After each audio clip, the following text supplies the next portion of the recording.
One of the things that really got me interested in World War II was an experience I had as a child. I was very blessed to be able to grow up in a household that my grandmother lived in. My grandmother was kind of like my second mom, and she worked at a country store which was in walking distance from my mother and father's house.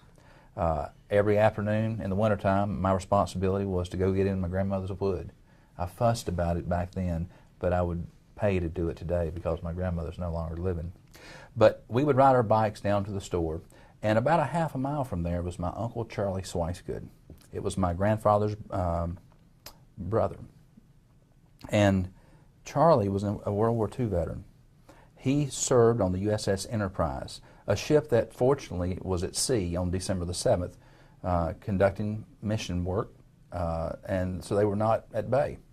And he survived that attack on December the 7th, but he was there the day after, and he used to show me pictures, photographs.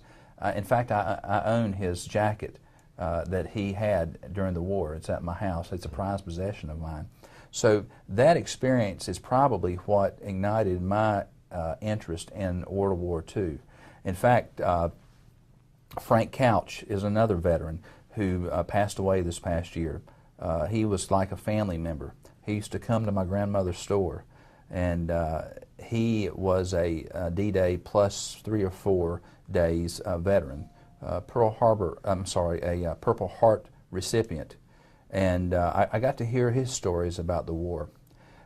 This past August, my family and I, we always try to take vacations that are educational experiences. Right. We made the decision to go to Normandy, and we went and followed the steps of people like Harold Frank and people like Frank Couch.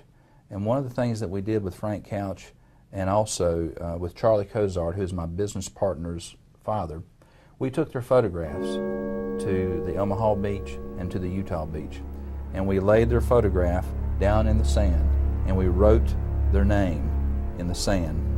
And we photographed that, and we brought it back to Kathy Wall and her family, and we brought a copy back to Frank Couch as a living memorial at the time to show our appreciation for their service. At the end of the day, I'll tell you, America is a wonderful country.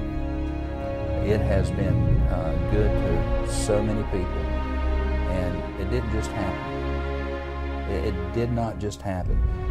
It came about by sacrifice and by people just like the World War II generation.